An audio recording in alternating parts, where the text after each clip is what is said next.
हाँ, बिस्मिल्लाहिर्रहमानिर्रहीम, अस्सलाम वालेकुम एवरीवन। स्टार्ट कर रहे हैं हम अपना इनकम टैक्स ऑर्डिनेंस के चैप्टर 3 का पार्ट 10 जो आपके पास वो रिगार्डिंग है टैक्स क्रेडिट्स के बारे में। तो इनकम टैक्स ऑर्डिनेंस के चैप्टर 3 का पार्ट 10 जो है ना उसका सेक्शन 61 to 65 जी, ये जो 5-6 सेक्शन बनते हैं ये आपके पास जो है ना ये डिस्कस करेंगे टैक्स क्रेडिट्स के बारे में। तो सबसे पहले मैं टैक्स क्रेडिट की डेफिनेशन के बारे में थोड़ा पता होना चाहिए कि टैक्स क्रेडिट से क्या मुराद है। तो आसान अल्फाज में अगर आप देखें तो टैक्स क्रेडिट आपके पास ये वो अमाउंट है जब आपके पास जबकि आप अपनी रिटर्न ऑफ इनकम फाइल करते हो और एट द एंड ईयर आपको लॉ की कुछ प्रोविजंस है ना, उन प्रोविजंस के तहत आपने जो मखसूस किसी बिज़नेस के ऊपर या मखसूस किसी सर्विस के ऊपर या फिर किसी मखसूस इनकम के ऊपर जो टैक्स पे किया होता है वो आपको रिफंडेबल होता है। तो इसको हम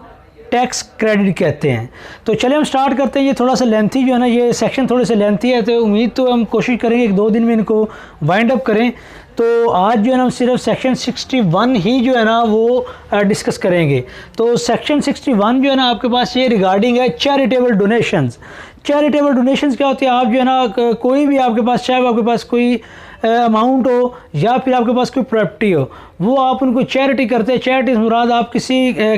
ऑर्गेनाइजेशन को दे देते हैं, चाहे वो कोई गवर्नमेंट की ऑर्गेनाइजेशन हो या फिर कोई प्राइवेट हो, ठीक है ना। तो आप उसको एज अ डोनेशन कह लेंगे, किसी की भलाई के लिए आप जो अब उसको जो है ना पे करते हैं।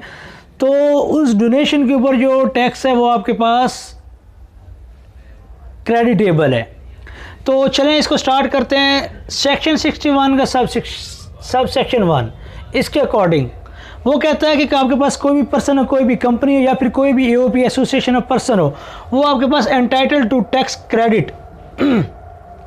इन respect of any sum paid or property given to. कहता है कि अगर वो आपके पास कोई एओपी है या फिर कोई कंपनी है या फिर कोई पर्सन है, वो एंटाइटल्ड है टैक्स क्रेडिट का अगर वो अपनी डोनेशन अपनी प्रॉपर्टी वो डोनेट करता है। किन को? ये आगे वो 3 आपके पास जो है ना वो 3 क्लासेस हैं कह लें कि, या फिर आपके पास कह सकते हैं कि ये 3 जो आपके पास लिमिटेशंस है। इन लिमिटेशंस के अंदर आने वाली चीज़ों के अगर वो अपनी कोई प्रॉपर्टी या वो अपनी कोई इनकम जो है ना वो डोनेट करता है, तो उस इनकम के ऊपर जो उसको जो है ना वो टैक्स होगा वो क्या होगा, क्रेडिट में जाएगा, वो उसका क्रेडिट ले सकता है। तो सबसे पहले हम बात करेंगे अकॉर्डिंग टू क्लास ए। वो कहता है कि बोर्ड ऑफ एजुकेशन, कोई भी बोर्ड ऑफ एजुकेशन है वो आपके पास कह लें कि अंडर द लॉज, चाहे वो प्रोविंशियल लॉज हो, चाहे वो आपके पास फेडरल गवर्नमेंट के लॉज हो या कोई लोकल गवर्नमेंट के लॉज हो, उसको चाहे कोई बंदा कह लें कि आपके पास जो है ना प्राइवेटली तौर पे इस्टेब्लिश करता है, ठीक है ना। तो उस जो है ना बोर्ड ऑफ एजुकेशन, यहाँ से बोर्ड ऑफ एजुकेशन के बाद इंस्टीट्यूशनल जो है ना आपके पास इदारे हैं, जैसे आप किसी भी ग्रुप ऑफ स्कूल्स का कह सकते हैं, कॉलेजेस का कह सकते हैं, और वो स्कूल जो है ना वो कह लें कि अकॉर्डिंग टू लॉज हो, चैरिटी के लॉज के अकॉर्डिंग उनको बनाया गया हो। तो उनको आप अगर कोई प्रॉपर्टी डोनेट कर देते हैं या फिर कोई आप अमाउंट उनको डोनेट कर देते हैं, तो आपके पास जो है ना वो उसका टैक्स जो है ना वो क्रेडिटेबल है। फिर इसके बाद आपके पास कोई यूनिवर्सिटी हो, ठीक है ना, और वो यूनिवर्सिटी जो है ना जाहिर सी बात है अगर वो गवर्नमेंट ओन नहीं हो, गवर्नमेंट उसको नहीं चला रही हो, तो फिर आपके पास पब्लिक यूनिवर्सिटी होगी या फिर वो फुल्ली प्राइवेट होगी, ठीक है ना।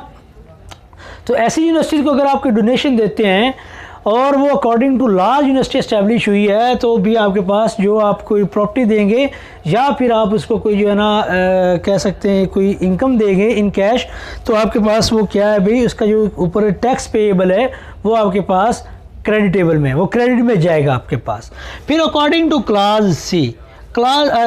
बी, क्लास बी के अकॉर्डिंग क्या कहता है, एजुकेशनल इंस्टीट्यूट हो, कोई हॉस्पिटल हो या फिर कोई रिलीफ फंड हो, और वो क्या हो भी रन बाय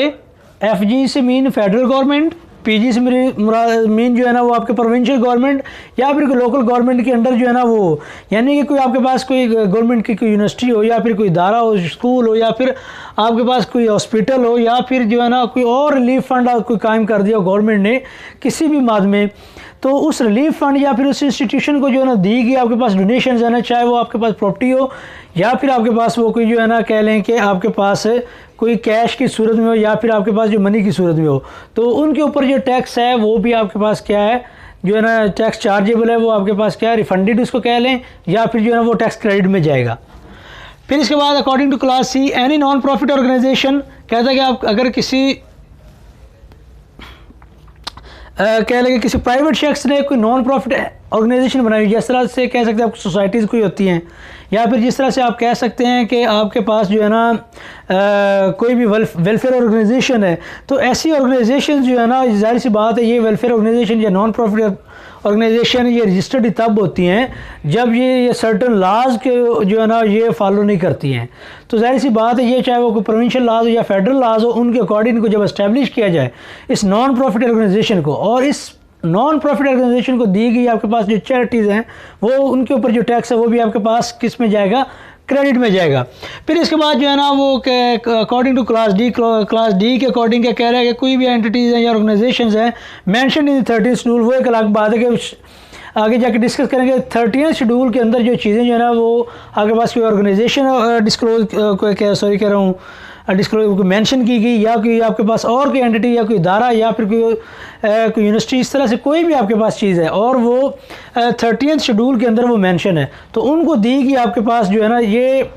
मैं एक बात क्लियर कर दूं कि ये 13th शेड्यूल के अंदर से ये सर्टन जो आपके पास ये सर्टन एंटिटीज़ होंगी, ये सर्टन जो है ना आपके पास ऑर्गेनाइजेशंस होंगी, ये स्पेसिफिक आप कह सकते हैं, तो उनको दी गई जो है ना आपके पास डोनेशंस हैं, उनके ऊपर भी जो टैक्स है वो आपके पास क्रेडिट में जाएगा। तो अगली बात हम करेंगे, ये तो हमने पढ़ी हैं, अभी लिमिटेशंस पढ़ी हैं। टैक्स क्रेडिट के लिए आपके पास लिमिटेशंस क्या है, वो एंटिटीज़ की हमने लिमिटेशंस पढ़ी है और ऑर्गेनाइजेशन की लिमिटेशंस पढ़ी हैं। अब हम नेक्स्ट बात करेंगे कि टैक्स क्रेडिट आपने लेना किस तरह से है। आप टैक्स क्रेडिट आपको क्या पता होगा कि मेरा इतना टैक्स क्रेडिट है, ला क्या इस बारे में कहता है। तो फार्मूला दिया गया है सब सेक्शन 2 के अंदर। सब सेक्शन 2 जो है ना वो formula for computation of tax credit, tax credit के लिए जो है ना वो कंप्यूटेशन के लिए कि टैक्स क्रेडिट को आपने कंप्यूट किस तरह से करना, उसका फार्मूला दिया गया, और वो टैक्स क्रेडिट का फार्मूला है A और B multiply by C, A और B मल्टीप्लाई बाय C। तो आसान सी ये चीज़ें हैं, इतना कोई मुश्किल नहीं है। A से मुराद क्या है अभी, amount of tax last year. आप इसको अगर आसान अल्फाज में देखें तो ये अमाउंट ऑफ टैक्स आप जो किसी भी पर्सन ने लास्ट ईयर में पे की हो, तो वो अमाउंट जो है ना आपने यहाँ पे A जो है ना आपने उसको जो है ना लेना है। फिर इसके बाद जो B है ये आपके पास उस ईयर की टोटल टैक्सेबल इनकम है, उस पर्सन की, उस कंपनी की या फिर AOP की जो है ना वो टोटल टैक्सेबल इनकम है B। यहाँ पे C को थोड़ा सा हम जो है ना गहराई में जाएंगे, C को हमने किस तरह से, जो कंपोनेंट C है इसको किस तरह से हम जो है ना वो डिटरमिन करेंगे। तो कंपोनेंट C कहता है कि ये लेसर होना चाहिए। लेसर किसका होना चाहिए, मैंने 4-5 कंडीशंस दी हैं, ये इनमें से कोई कंडीशन लेस हो, कोई कंडीशन जो लेस हो वो हम कंपोनेंट C के तौर पर लेंगे। तो सबसे पहली बात जो अकॉर्डिंग टू A वो कहता है कि डोनेशन अमाउंट, सबसे पहले तो आप देखेंगे अपनी कैलकुलेट करेंगे अपनी डोनेशन अमाउंट क्या है, ठीक होगी बात। फिर उसके बाद आप देखेंगे, आप नेक्स्ट जाएंगे B के पास, B को उसने आगे 2 जो है ना वो डिवाइड कर दिया, 2 क्लॉजेज में जाके जो है ना डिवाइड किया है। तो अकॉर्डिंग टू B क्या है, अभी आपके पास अगर तो कोई इंडिविजुअल हो या फिर AOP हो, एक तरफ आपने पहले इसकी देखनी है डोनेशन अमाउंट वो कितनी, वो एक साइड पे हम उसको कैलकुलेट करके रख लेंगे। फिर हम कैलकुलेट करेंगे कोई इंडिविजुअल हो या फिर AOP की हम 30% इनकम देखेंगे कि वो कितनी निकल रही है, और कंपनी की सूरत में ये इनकम 20% होगी। तो इन दोनों में से यानी कि डोनेशन अमाउंट या फिर AOP की सूरत में 30% अमाउंट या कंपनी की सूरत में 20% अमाउंट, ठीक है ना, इनमें से विच एवर इज़ लोअर, जो लेसर होगी हम उसको जो है ना कंपोनेंट C के तौर पर जो है ना हम जो है ना उसको यूज़ करेंगे। ये तो बात थी आपके पास जो डोनेशन आप दे देते हैं किसी और ऑर्गेनाइजेशन को। आगे एक छोटी सी क्लैरिफिकेशन और दी गई है, एक और छोटी सी लॉ की प्रोविजन है, और वो ये है कि अगर कोई एक एसोसिएट अपने किसी दूसरे एसोसिएट को दे देता डोनेशन, तो उसके बारे में लॉ क्या कहता है। एसोसिएट से मुराद आपको क्या, आपको ऑलरेडी बता चुका हूँ मैं कि एसोसिएट्स जो 2 पर्सन का रिलेशन आपस में होता है और ये दोनों हम मांगी से किसी बिजनेस के ऊपर कोई अपना पैचअप कर लेते हैं, ठीक है, कि दोनों का उसमें शेयर 50-50 होगा, 70-50 होगा, 70-30 होगा, या फिर जो है ना मैनेजमेंट किसी एक के हवाले कर दी जाती है। ये दोनों आपस में 2%, 3%, 4% जो भी हों, ये आपस में एसोसिएट्स होंगे। तो अगर एक जो कह लें कि आपके पास अगर किसी एसोसिएट को डोनेशन दी जाए, किसी इंडिविजुअल की तरफ से, किसी ईओपी की तरफ से, या फिर किसी कंपनी की तरफ से, तब हम जो है ना हम किस तरह से कैलकुलेट करेंगे। ये तो हमने जो है ना सबसे पहले इसको तो हमने मद्देनज़र रखना ही है, जो डोनेशन अमाउंट है इसको तो हम एज इट इज़ ही रखेंगे। फिर हम जाएंगे आपके पास एसोसिएट्स की तरफ से, तो इंडिविजुअल या ईओपी की इनकम कम देखेंगे 50%, 15%।